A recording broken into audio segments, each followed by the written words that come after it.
Muy buenos días, bienvenidos a Encuentro con Julio Villagrán, una mañana de miércoles 5 de septiembre. Ya estamos avanzando en septiembre, estamos en el mes patrio, en el mes de la independencia de nuestro país.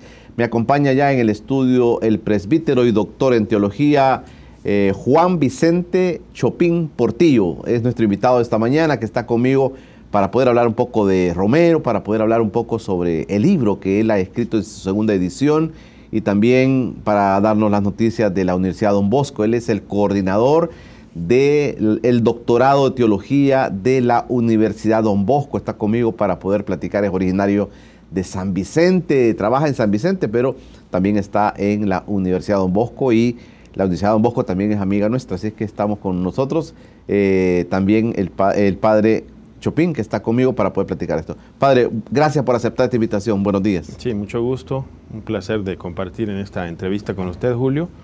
Y esperamos pues que sea una buena conversación en torno a la figura de Monseñor Romero y los otros proyectos que tiene la Universidad Don Bosco. Perfecto. Debemos tener tiempo para platicar de Romero. Romero que se vuelve como actualizado todos los días, padre. Romero que está siempre en las noticias y que se acerca la canonización.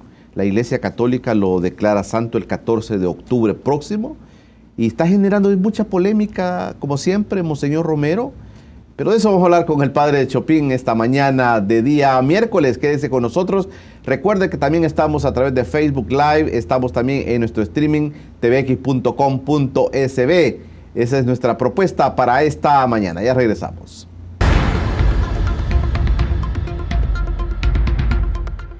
Estamos ya en Encuentro con Julio Villagrán. También está conmigo el periódico Colatino, Diario Colatino esta mañana, que dice: no me condenen antes de ser vencida en juicio. Lo dice Banda Piñato. Ayer fue la noticia que corrió en los medios de comunicación. La van a procesar en libertad a Banda Piñato. Ojalá que el juicio sea realmente un juicio donde ella pueda exponer sus puntos de vista. Se le está acusando, ¿verdad?, junto a su ex esposo Mauricio Funes, nuestro expresidente. Se le acusa de malversación de fondos también, pero Banda Piñato ha sido, inclusive las organizaciones sociales han pedido su libertad, y el juez decreta que el proceso sigue y ella va a ser enjuiciada, pero en libertad. Es la noticia que el periódico, el Diario Colatino, como siempre, todas las mañanas nos trae las noticias más importantes y más frescas del día. Me acompaña ya en el estudio el padre Juan Vicente Chopín, está conmigo para hablar de Romero. Romero siempre es noticia, padre. Romero siempre pasan los años y Romero siempre vuelve actual. Alguna gente dice, lo que sucede es que con la palabra de Romero, la realidad nuestra del país siempre se vuelve como a iluminar. Bueno, sí, siempre sucede con los grandes personajes de la historia. Y Romero entra en ese concierto internacional de personajes de alto calado. Está al nivel del Mahatma Gandhi, está a nivel de Martin Luther King, de personajes que han influido con su modo de pensar y su estilo de vida en la vida de otras personas.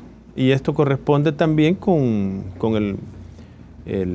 Jesucristo, que es el que dio inicio, junto con Juan el Bautista, al movimiento cristiano. Es decir, de Jesucristo siempre se está hablando en algún sentido, y lo mismo sucede con Monseñor Romero, sobre todo porque el Vaticano el 14 de octubre, como ya sabemos, lo va a reconocer su santidad en modo canónico y en una ceremonia pública según el procedimiento.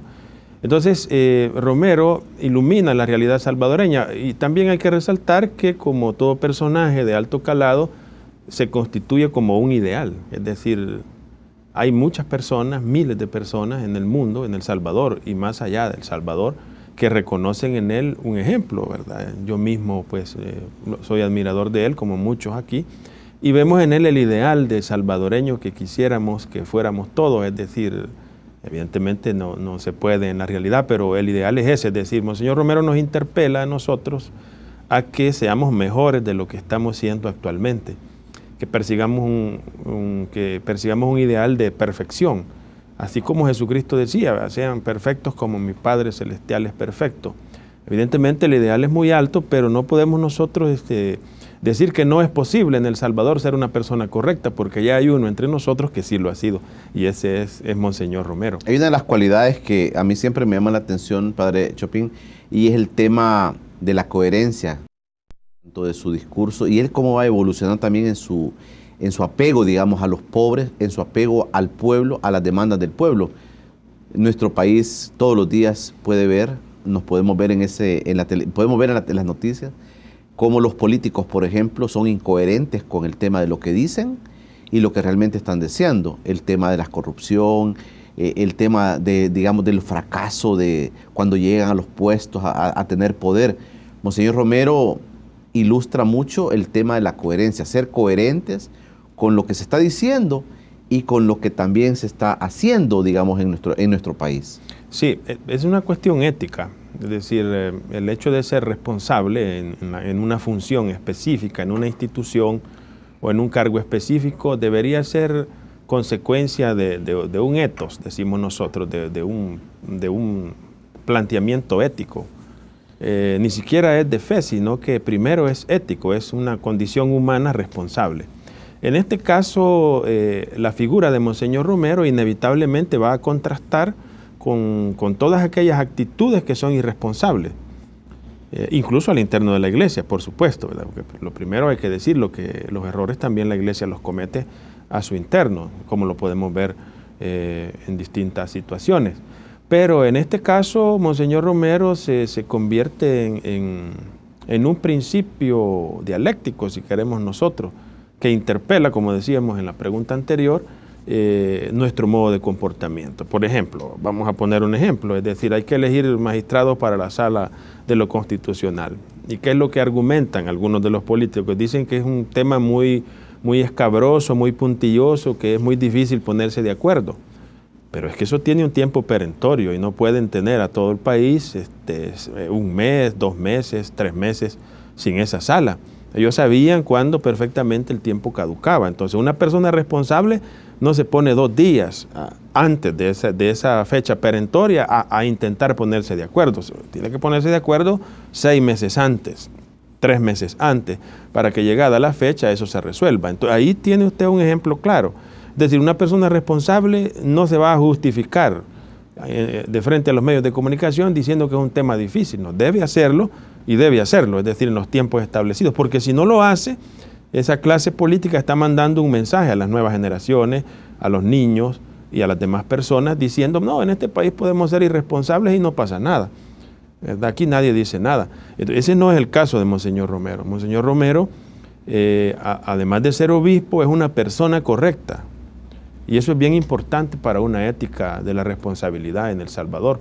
Es decir, las personas deberíamos intentar en El Salvador seguir ese ejemplo de Monseñor Romero, decir una cosa y estar en la capacidad de hacerla en el plano práctico. De esa coherencia es muy difícil y es algo que ciertamente se exige a todas las instituciones y en primer lugar pues a las instituciones religiosas y a sus jerarquías. Teóricamente uno puede decir, el representante del pueblo es aquel que va, argumenta, defiende, tratando de buscar el beneficio común, tratando de buscar el bienestar de la gente, del pueblo.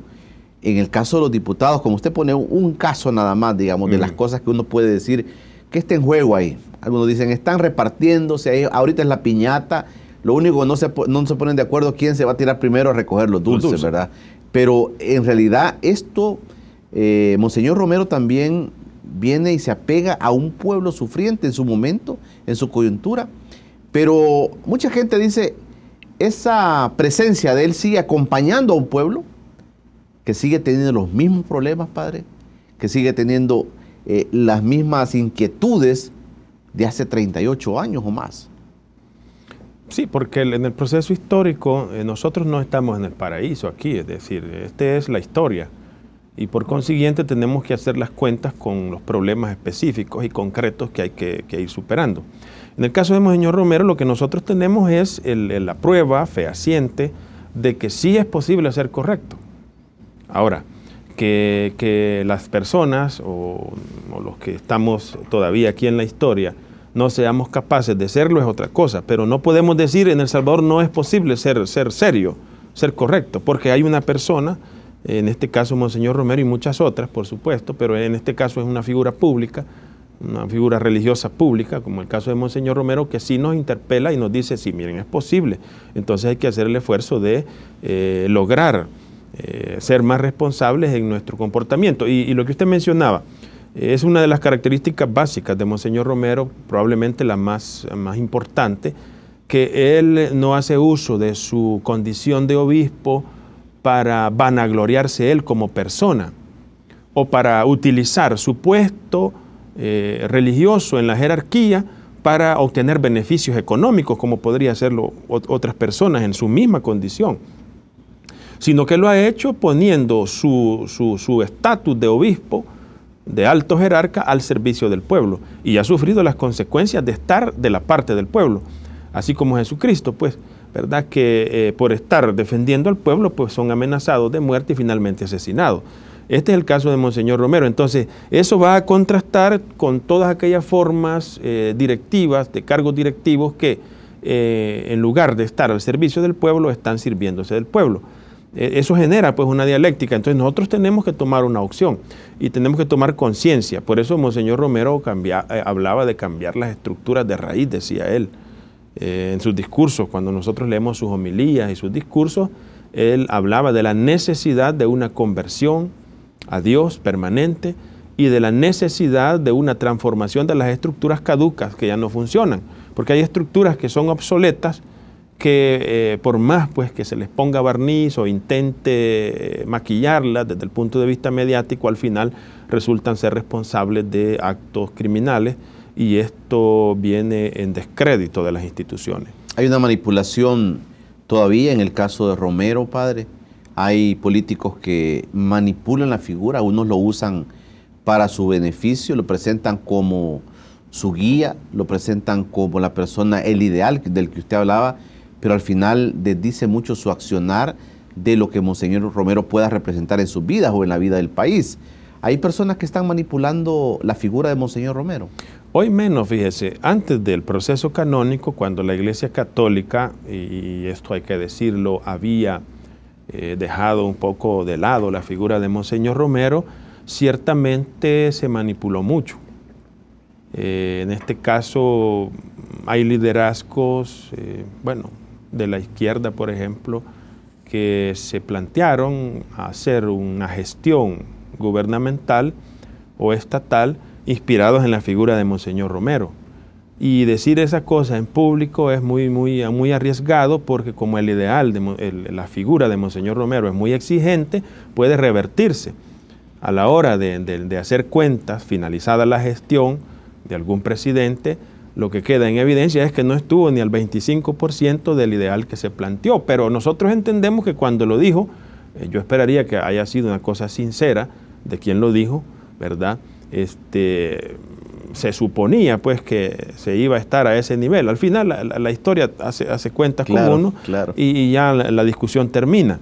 En este caso sí se ha manipulado en el pasado la figura de Monseñor Romero, y menos mal que la Iglesia Católica le está reconociendo, y el 14 de octubre le va a reconocer a Romero su trabajo, su ministerio, su vocación cristiana. Y la manipulación ha bajado bastante en este caso.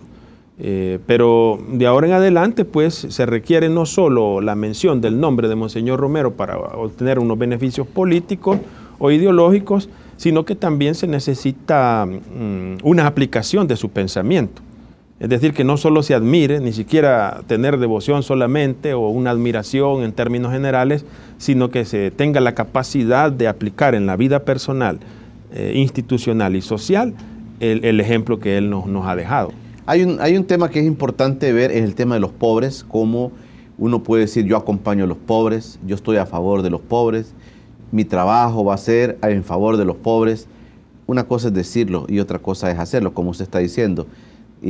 Hablamos del presidente Funes, que tomó como bandera a Romero, y al final el producto, digamos, de ese acompañamiento con el pueblo tras la figura de Monseñor Romero, pues a veces se cuestionó mucho y se sigue cuestionando. Quiero que hablemos también, padre, en el siguiente bloque, sobre su libro que habla sobre el martirio de Monseñor Romero, y habla de las implicaciones socioeclesiales. ¿Cómo la iglesia debe estar viendo, tras la figura de Romero, las realidades sociales de nuestro país? ¿Cómo debe ver la iglesia a los pobres? ¿Cómo debe ver la evolución? ¿Estamos saliendo de los problemas?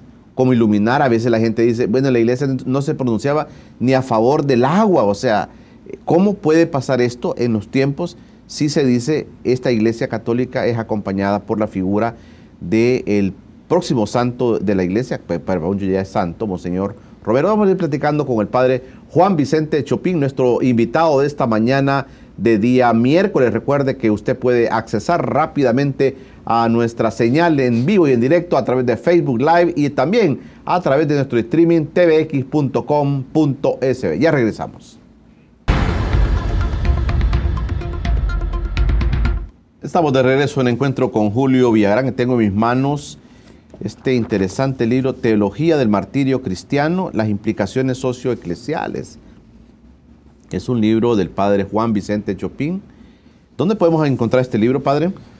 Ese libro lo pueden encontrar en la librería del Arzobispado, la librería Luis Chávez y González, es la misma del Arzobispado. También está en la librería del Hospitalito, ellos tienen a la venta ahí en el Hospitalito, las hermanas. Y está colocado también en San Vicente, en la librería Miriam. Lo vamos a colocar también en los clásicos Roxil, en Santa Tecla. De momento ahí se puede encontrar. ¿No es muy caro, padre, así hablándolo francamente? No, porque a veces la gente dice, yo quisiera un libro, pero cuando ya le dice que el precio... Sí, bueno, son 450 páginas, ¿verdad? Entonces en el mercado, hablando así, tendría que andar más o menos en Europa, un libro así anda por los 25 euros. Pero eso es muy caro para El Salvador. Entonces hemos conseguido un subsidio. Yo quiero agradecer, si me permite, ¿Sí?, a la cooperativa sacerdotal, que dio una parte del costo. Entonces eso le baja el costo, está a $10 al público. Ah, interesante, $10, sí, está bien. Sí, es manejable. Entonces, en la librería del Arzobispado pueden encontrar este libro. Sí, también en el Hospitalito. En el Hospitalito La Divina Providencia se puede también encontrar. está en la oficina central de la cooperativa para los sacerdotes. Ellos ya saben dónde es, en el centro histórico. Y bueno, en San Vicente, en la librería Miriam, y va a estar colocado, espero yo, en la librería Salesiana, vamos a ir, y en la Roxil, que ya los contactamos, pero no lo hemos llevado todavía. Yo le quiero preguntar, padre, a usted, ¿qué aprendió usted haciendo este libro? ¿Qué aprendió Juan Vicente Chopin sobre Romero escribiendo ese libro? Esa pregunta, fíjese que nunca me la habían hecho, ¿verdad? Quizás porque Julio Villagrán pues está iluminado esta mañana. Sí, nunca me habían hecho esa pregunta, me interesa. ¿Qué aprendí? Fíjese que aprendí de que para ser buen cristiano, y esto es muy salesiano lo que voy a decir, se necesita ser muy serios en el plano humano, ético. O sea, la inversa no siempre funciona, es decir, que yo diga soy cristiano, y que después busque tener una ética, no siempre funciona. Y lo podemos ver, hay muchos casos de delitos incluso al interno de la iglesia. El mismo Papa está sufriendo en estos momentos esa situación, ¿verdad? Yo aprendí que Monseñor Romero es un ciudadano muy serio, un salvadoreño serio. Y que eso lo llevó a él a mantenerse en una decisión de ser un buen cristiano, y dentro del cristianismo de ser un buen obispo. Fíjense que Ignacio Ellacuría decía algo, como Ellacuría era bien agudo, ¿verdad? En sus observaciones decía, lo que Monseñor Romero hizo, no lo hizo saliéndose de su condición de obispo, decía, sino llevándola a su plena realización. O sea, no fue obstáculo para ser santo en Romero el que fuera obispo, sino que fue para él un motivo que le posibilitó, o sea, que él puso al servicio del pueblo su condición de obispo, y eso fue lo que le llevó a ser reconocido. Y luego descubro yo, al hacer esta investigación, que hay una línea de coherencia, hay una correlación entre el asesinato de Jesús, que es una cosa que yo siempre digo, así inicia el libro, ¿verdad? La primera frase del libro dice, Jesús no murió de muerte natural, sino asesinado. Y eso no se puede olvidar. Entonces, por consiguiente, Jesús no es un muerto en el sentido genérico, es una víctima, porque una cosa es morir de muerte natural a causa de una enfermedad o por senilidad, es decir, porque uno ya está muy viejo, y otra cosa es que te asesinen teniendo 30 años de vida, cuando todavía puedes dar mucho en tu existencia. Entonces, eso que se da en Jesucristo se replica, se reproduce, decimos los teólogos, en la figura de Monseñor Romero.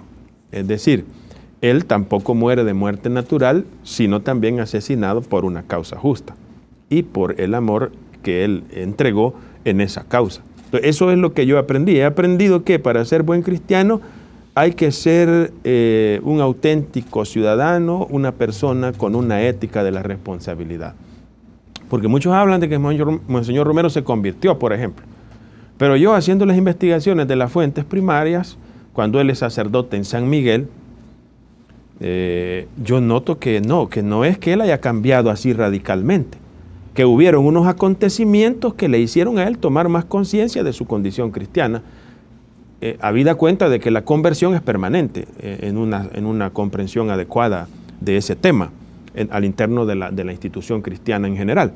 Es decir, por poner un ejemplo, es la primera vez que como sacerdote y como obispo comienza a tener conciencia de la gravedad del problema que estaba afrontando la iglesia, fue en el cantón Tres Calles, en Usulután, cerca del litoral salvadoreño, cuando unos campesinos exigen beneficios laborales, como su sueldo, sus horas de trabajo, su seguro, etc.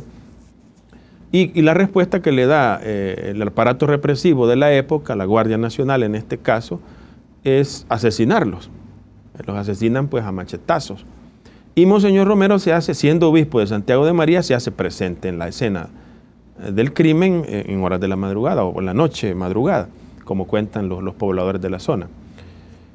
Entonces él ahí por primera vez ve cuerpos despedazados. Y él como obispo escribe una carta al presidente de la época, creo que era el presidente Molina, estamos en el año 75, 21 de junio del 75, en la noche, y entonces ya protesta, y está la carta, ya se puede leer, en el cual él manifiesta que no está de acuerdo, lo cual quiere decir que no es que aquí en San Salvador, cuando vino a San Salvador, él se convirtió, sino que en él había una actitud de responsabilidad en su trabajo, y que esos acontecimientos como la masacre de Tres Calles fue que le hizo a él tomar todavía mayor conciencia de la seriedad del problema.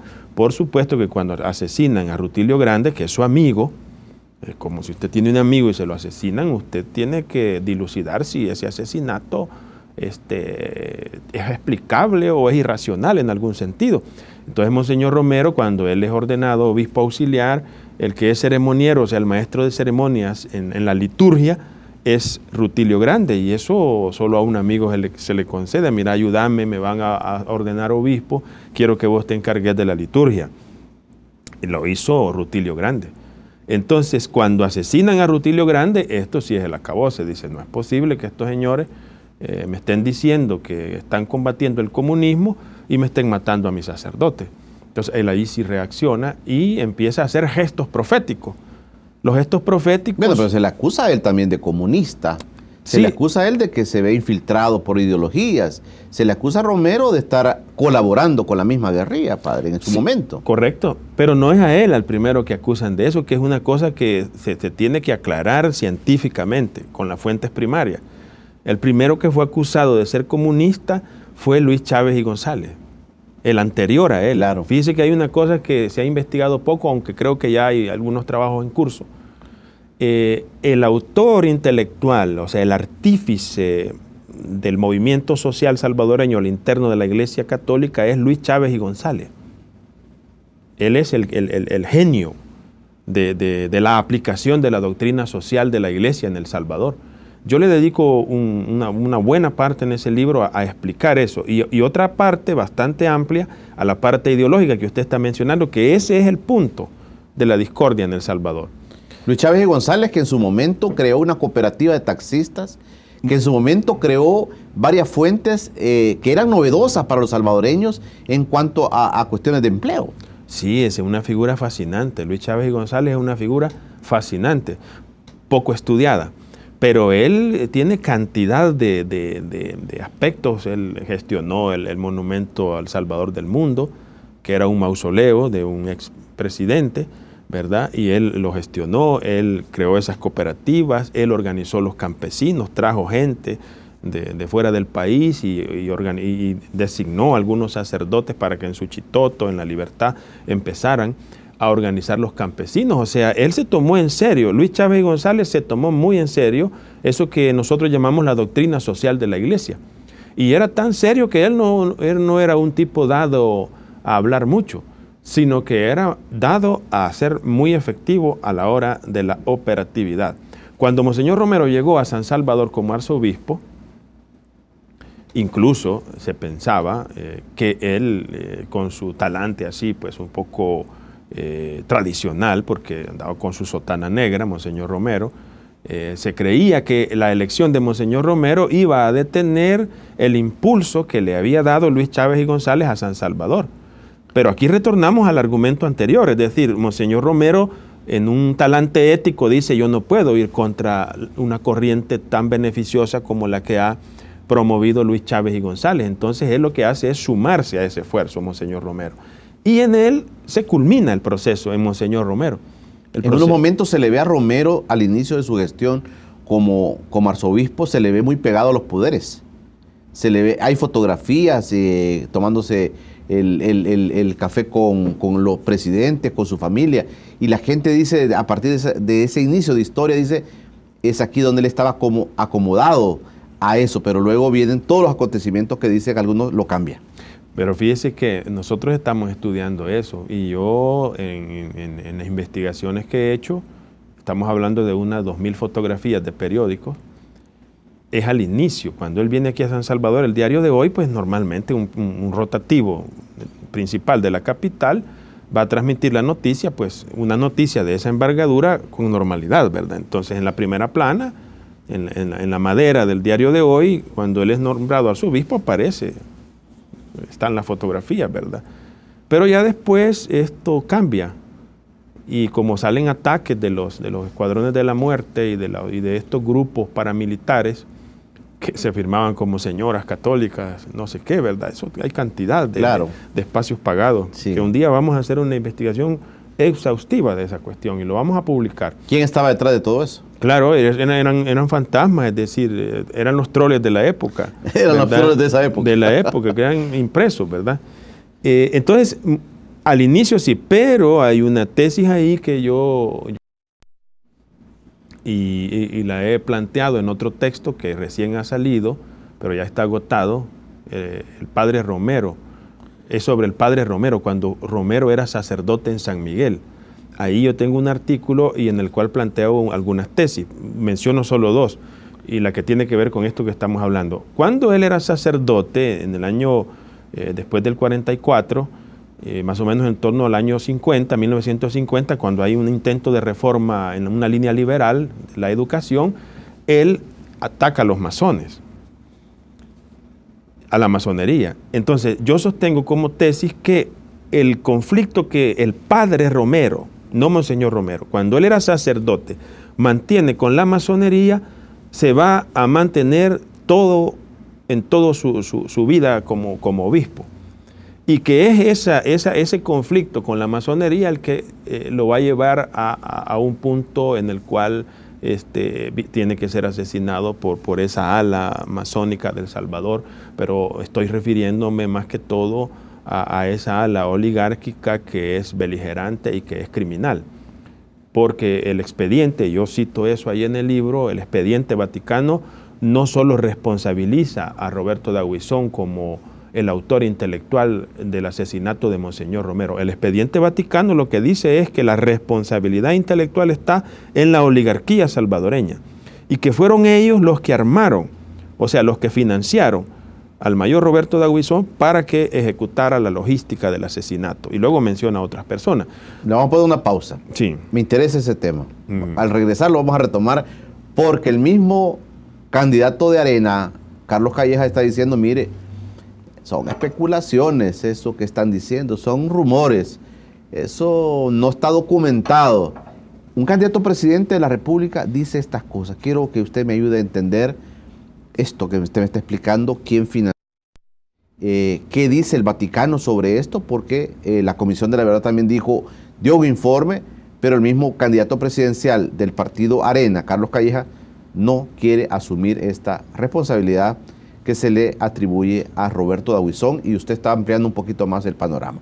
Vamos a hacer una pausa. Cuando regresemos vamos a hablar de estas cosas. Recuerde que en nuestro espacio Plataforma, los lunes, los martes, los miércoles, hoy miércoles, Eric Rivera los acompañará a las 7 de la noche, y el día viernes con Leonel Herrera.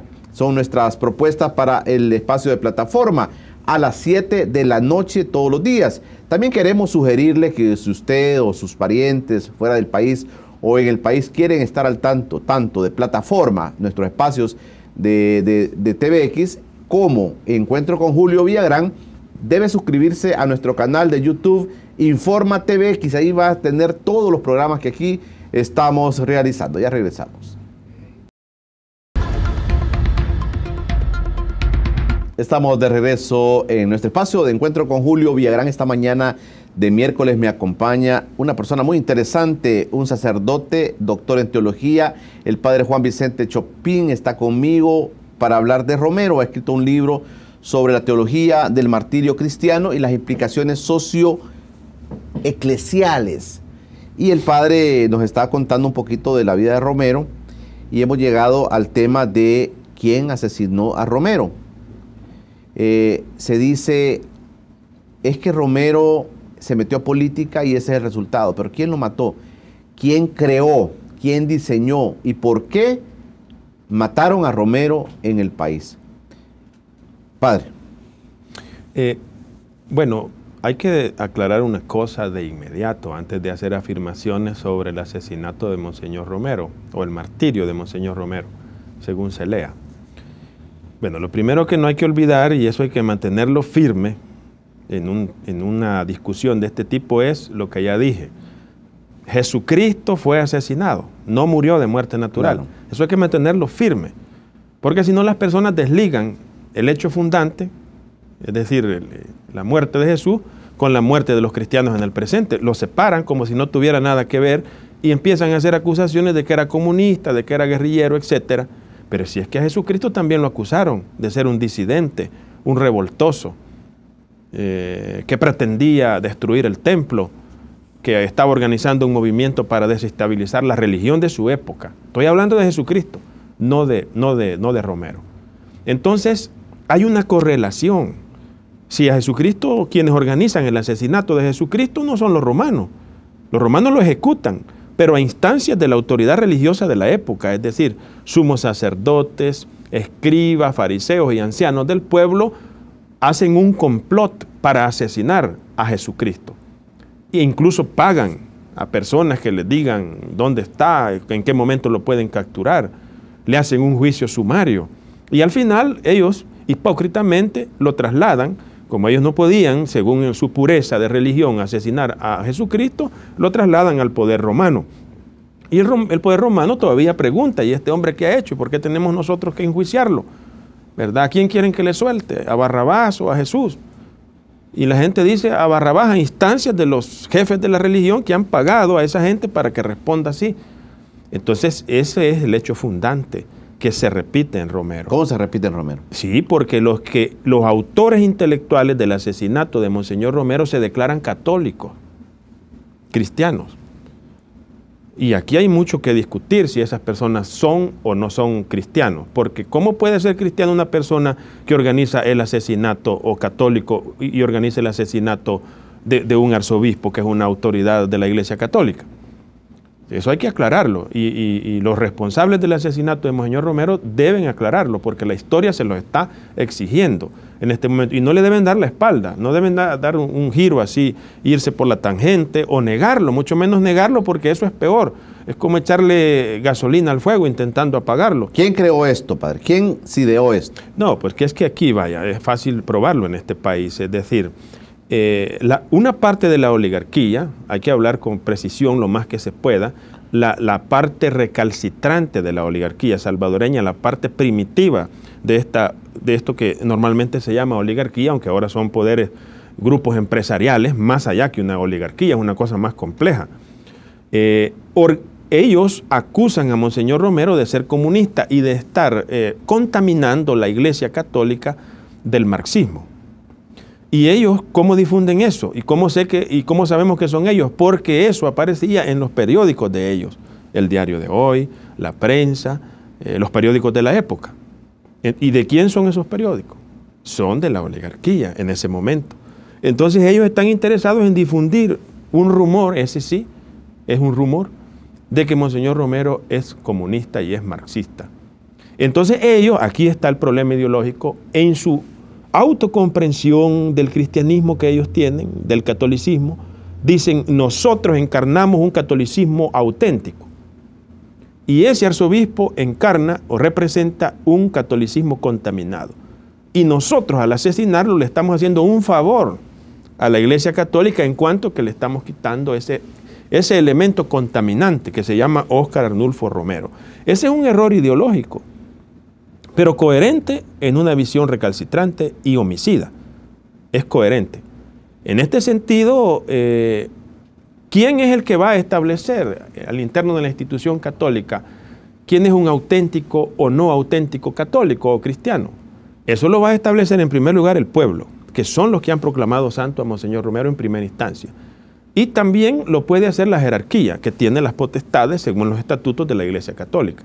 Pero no lo va a hacer una oligarquía, que no tiene nada que ver en la estructura de la Iglesia Católica. Pueden ser miembros como cualquier otro, pero no van a tomar las decisiones que lleven a determinar quién es auténtico o no auténtico cristiano. Entonces, por eso, la autoría intelectual del archivo del expediente vaticano para la beatificación de Monseñor Romero, que se llama una positio, o sea, una posición, la posición que toma el Vaticano de frente al asesinato de Romero, dice claramente que los autores intelectuales del asesinato de Monseñor Romero es una parte de la oligarquía que ha financiado al Escuadrón de la Muerte, ¿verdad?, representado en el Mayor D'Aguizón, y que han ejecutado el asesinato. Eso es lo que dice el expediente. Tajantemente dice el Vaticano, dice eso, padre. Así lo dice claramente, y eso se puede demostrar. Eso se puede demostrar porque está en el expediente. Justamente el diplomado que vamos a dar el primer día, el 11 de septiembre, va a estar con nosotros Monseñor Elías Samuel Bolaños, obispo de Zacatecoluca. Él como obispo, y todos los obispos tienen ese expediente, que es un expediente como de 1100 páginas, que no es de dominio público, no está editado, es decir, no se vende, no se compra en ninguna parte, sino que solo lo tienen algunas personas, obispos y otros que están cerca del proceso canónico. Allí dice claramente, porque yo lo he leído y lo reporto aquí, en este libro está reportado, con los debidos permisos, naturalmente, en el cual se dice que es la oligarquía la responsable, la parte esa homicida de esa oligarquía. Y sí aparece el nombre de Roberto D'Aguizón. Sí aparece, por supuesto, ¿verdad? Entonces, ¿cómo entender entonces, padre, que el candidato... Políticamente uno puede entender, digamos, ya estamos en el proceso de elecciones, pero ¿cómo entender que una persona que se quiere postular a ser presidente del país, y lo digo sin cuestiones ideológicas o de partido, ¿cómo es posible que una persona que quiera postularse a ser presidente del país, se está postulando para ser presidente del país, niegue esta verdad?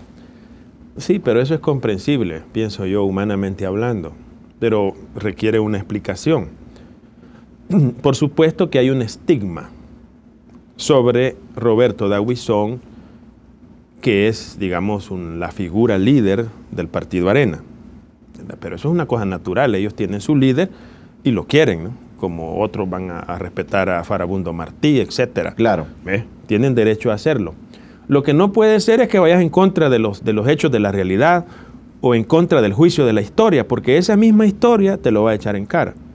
Tus hijos, que ya no crecieron en el conflicto ideológico que crecimos nosotros, ya no tienen por qué entrar en esa pugna, y ellos te van a decir, mire, yo he leído esto y esto, ¿verdad? Usted está diciendo que ese señor no es el asesino de Monseñor Romero, pero aquí tanto documento, acláreme eso, a tus hijos te lo van a reclamar. Entonces, yo les entiendo a los candidatos del Partido Arena de que ellos tengan que hacer las cuentas con esa acusación que pesa sobre Roberto D'Aguizón padre. Pero lo que no pueden es negar los hechos de la realidad. Hay por lo menos 3 expedientes que lo afirman. El expediente de la Comisión de la Verdad, que está sustentado por la ONU, el expediente de la Comisión Interamericana de Derechos Humanos y algo más serio, el expediente Vaticano, que el Vaticano en eso no juega, es decir, hace investigaciones muy acuciosas. No lo escribió porque alguien le dijo, porque una persona dijo, pongamos esto para que pudiera afectar a alguien. No lo hace así el Vaticano. Mire, yo no soy asesor de ellos, pero deberían tener buenos asesores. ¿Sabe por qué? Porque no se puede decir son rumores, porque eso está por encima de un rumor cuando hay documentos escritos y expedientes. Entonces se puede decir, por ejemplo, que no se ha hecho un juicio, en este caso, en el cual el mayor Roberto Daguizón haya salido condenado. Eso no se ha hecho, pero está la demanda puesta. Que no se hagan no se estén haciendo las diligencias, desconozco a qué nivel está eso, pero está puesta la demanda en contra de las personas que asesinaron a Monseñor Romero. Está activo ese caso después de que se abrogó, ¿verdad?, la ley de amnistía. Se ha activado. Que estratégicamente no lo mueven porque significaría volver a reconsiderar los autores intelectuales y materiales de este crimen.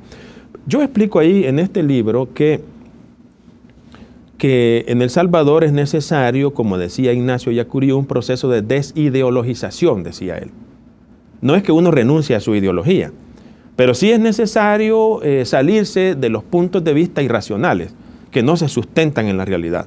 En otro espacio yo le decía, mire, yo le puedo decir, mire, la chaqueta que ando aquí, este saco es blanco.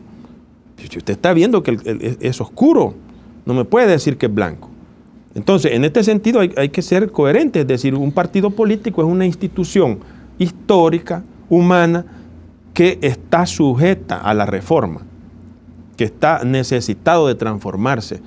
Y mientras se mantengan las posiciones obtusas que niegan los hechos de la realidad, esos partidos van a ir perdiendo credibilidad en el panorama político salvadoreño. ¿Por qué? Porque nosotros, los que no pertenecemos a esos partidos y no estamos inscritos a ninguno de esos partidos, no estamos obligados a creer sus mentiras. No estamos obligados a sustentar sus puntos de vista obtusos e ideológicos, sino que nosotros nos vamos a atener a los hechos de la realidad. Yo trabajo en una universidad y no nos atenemos a la opinión, sino que nos atenemos a las fuentes primarias, que son con las cuales formamos y construimos estos textos. Entonces, hay que dar ese salto cualitativo cuanto antes. No negar la realidad, sino... ¿Arena nunca pidió perdón por esto? Que yo sepa, no, en modo oficial. En modo oficial, que yo sepa, no. Y mientras más lo aplace, más le va a pesar. Perfecto. Vamos a hacer una pausa, padre. Quiero también que me cuente sobre el diplomado. Hay temas interesantes que se vienen en el diplomado que la Universidad Don Bosco está promoviendo. Vamos a platicar con el padre Chopin sobre el tema de las actividades que la Universidad Don Bosco está haciendo y él es coordinador del doctorado de teología de la Universidad Don Bosco. De eso vamos a platicar cuando regresemos después de este breve corte.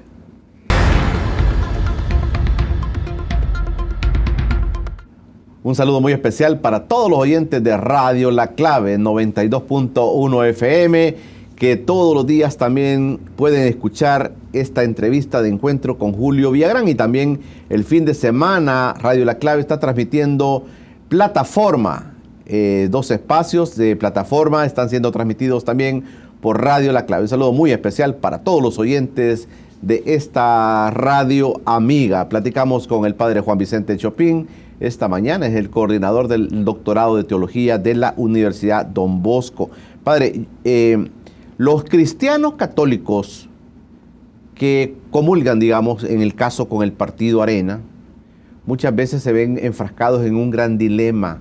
Aceptar a Romero es ir en contra de su posición política. ¿Qué le podría usted decir a estos cristianos que entran como en una discusión interna muy fuerte? Decir, inclusive se ven que dice, yo soy católico, pero no soy romerista. Romero no existe para mí. Cosas así se ven. Bueno, sí, es muy buena la pregunta. Esa pregunta es muy buena. Y yo quiero decirles a los católicos militantes del partido Arena que ellos no, si ellos no están involucrados como cómplices en el asesinato de Monseñor Romero, en el caso que se demostrara que miembros de ese partido organizaron su asesinato, no deben sentirse mal. Es decir, porque no son cómplices. En algún sentido, en la ideología amplia, ¿verdad?, que profesa ese partido, puede ser que puedan entrar en algún conflicto. Pero la segunda cuestión que hay que decirles es que ellos, los miembros católicos del Partido Arena, pueden pedir a sus dirigentes que reformen el partido, que renuncien al himno violento que tienen, ¿verdad?, que acepten públicamente alguna responsabilidad, por lo menos en las difamaciones que salían en el diario de hoy y la prensa gráfica casi cotidianamente en la época, que eso está ampliamente demostrado, que pueden pedir disculpas, perdón en público, así como lo difamaron en público, que le pidan perdón en público. Y que no tienen ningún problema en el sentido de que la Iglesia Católica tiene una cantidad de santos, pero uno no está obligado a ser devoto de todos los santos, ¿verdad? No es santo de mi devoción, dice un estribillo. Sí, pero... algunas personas dicen eso. Pero quiero decir algo, y esto lo digo como eclesiástico. Nadie, ningún católico tiene permitido ir contra las disposiciones de la Iglesia en términos de su doctrina. Porque si lo hace, ya no... Va en contra del credo mismo que profesa. Quedaría fuera de la Iglesia. Y muchas personas que no analizan eso. Por decirle algo, hay personas que no son devotas de Escrivá de Balaguer, de San Escrivá de Balaguer, que es un santo pues muy querido en los niveles oligárquicos. Un Opus Dei. Un Opus Dei, el fundador del Opus Dei. Pues sí, pero yo no puedo decir que ese no es santo. Es un santo de la Iglesia, aunque yo no sea devoto de él. Pero yo debo aprender a respetar. Es que el problema en El Salvador es ese, que las personas se mueven mucho por sentimientos y se dejan manipular la cabeza y calentar la cabeza por los que tienen los hilos, los que manipulan el artefacto y nos hacen pensar de distinto modo. Entonces, decirles a los católicos, miembros del Partido Arena, que no están obligados a ser devotos de Monseñor Romero, pero sí están obligados a aceptar las disposiciones de la Santa Sede y de la Iglesia, porque si no lo hacen, están fuera de la comunión de la Iglesia, ¿verdad? Es decir, se salen de la comunión de la Iglesia. Entonces, en este sentido, sería pues deseable que las bases del Partido Arena le pidan a sus dirigentes que reformen el partido, que le den un aire más moderno, más adecuado a los momentos históricos que estamos viviendo. Sí. Perfecto. Cuéntenos un poco del diplomado que van a tener en la Universidad Don Bosco, aparte de su libro, que ojalá que la gente pueda accesar a él. Es un libro, La teología del martirio cristiano, implicaciones socioeclesiales, del padre Chopin. Lo puede encontrar en la Universidad del Arzobispado y en otros lugares. $10 vale el libro y ojalá que podamos todos tenerlos para leer un poquito y conocer un poco más. Cuéntenos del diplomado, padre. El diplomado inicia el 11 de septiembre. Es un diplomado que se titula, el título es Vida, Obra y Santidad de Monseñor Romero, porque trata de esos tres tópicos: la vida, la producción de Monseñor Romero, cualitativamente hablando, y la santidad. O sea, la primera sesión, que es el día 11 de septiembre, martes 11 de septiembre, está a cargo de Monseñor Elías Samuel Bolaños, obispo de Zacatecoluca, una voz autorizada, hablando de las etapas que lleva un proceso de canonización. Y sobre todo, hablando de las dificultades que el proceso de canonización de Monseñor Romero tuvo. Y él es muy diáfano, Monseñor Elías. Él me hace el prefacio a este libro, a mi libro, y yo le agradezco públicamente. Y un obispo. El día 13 voy a estar yo presentando la concepción de la iglesia que tenía Monseñor Romero desde que era sacerdote hasta que fue arzobispo de San Salvador. O sea, cómo él entendía la iglesia y por qué es tan creíble eso en su persona. O sea, por qué la iglesia de los mártires, o sea, la que ellos encarnan, es la iglesia más seria y la más creíble, la expresión de la iglesia. Y en tercer lugar, el día 18, va a estar con nosotros el presbítero y doctor Luis Alonso Coto, que es presidente de la Cooperativa Sacerdotal del Salvador, Tremendo sacerdote. Tremendo Padre Luis sacerdote, Cotto. conoció a Monseñor Romero, Claro. trabajó con River y Damas, y por consiguiente es una persona muy, muy adecuada para que nos explique 3 categorías. Romero como pastor, profeta y mártir. Eso es el día 18. Y el día 20 cerramos con el padre Manuel Acosta, que es docente de la Universidad Don Bosco y docente también de la UCA, para hablarnos acerca de la condición marginal de Monseñor Romero, explicándonos que por marginalidad se entiende de que Monseñor Romero no es originario de la capital, sino que es de Ciudad Barrios y que de allá él llega hasta el centro, digamos, de especulación y de reflexión y económico del país, que es la capital. Lo mismo que Jesús. Él va a tratar de explicar cómo Jesús viene de Galilea, de una zona de pescadores, y sube a la capital, que era Jerusalén de la época. Entonces se hace un cuadro comparativo para entender que el movimiento de Jesús es un movimiento de los márgenes, que viene de las... y que lo más natural es que allí tenga su mayor credibilidad. Ese es el tema, ¿verdad? ¿Quiénes pueden asistir al diplomado, padre? Es abierto. Es abierto. Lo hemos querido dejar abierto, no ponerle unos requisitos, porque hay muchas personas de distintos niveles que quisieran acceder a temas muy específicos de la figura de Monseñor Romero, y al ponerle requisitos pues ya se Pero hay limitan. que inscribirse. Sí, eso sí, hay que llamar a la ¿Hay algún universidad. lugar donde puedan la gente accesar a esto? Sí, es el campus de Antiguo Cuscatlán de la Universidad Don Bosco, ahí se va a llevar a cabo. Ah, no es en Soyapango. No, no es en Soyapango, es Ah. Antiguo Cuscatlán, ¿verdad? En el Perfecto. Centro de Estudios de Posgrado de la Universidad Don Bosco, ahí llaman o llegan, ¿verdad? Personalmente, ahí los inscriben en la colecturía. Repítanos, por favor, el día del inicio del diplomado. Es el 11 de septiembre, martes 11 de septiembre. Martes 11 de septiembre. De 5 de la tarde a 8 de la noche. ¿De 5? De 5 de la tarde a 8 de la noche. A 8 de la noche. Sí. Es todas las noches. En las noches, digamos. Sí. Así como nos ha contado, es por las Sí, noches. 11, 13, 18 y 20. De 5 a 8 de la noche. Ha sido un gusto platicar con usted, padre. Gracias por venir con nosotros. Un placer y gracias a ustedes por el espacio. Vamos a estar pendientes de ustedes y sus noticias. También hay nuevos libros que se están escribiendo. De Monseñor Romero en la Don Bosco, Sí, entiendo. hay uno sobre Monseñor Romero y los medios de comunicación que puede interesarle a los periodistas. Bueno, ojalá que nos pueda acercar con las personas que han estado a cargo de estas nuevas publicaciones para que la gente conozca un poquito más y que, como usted decía, me voy a quedar con eso, desideologizarnos más nosotros para poder ver las realidades de otra manera, padre. Sí, por ejemplo, mira, ese proceso es necesario en El Salvador y lo digo con mucha honestidad, incluso para las bases del partido Arena.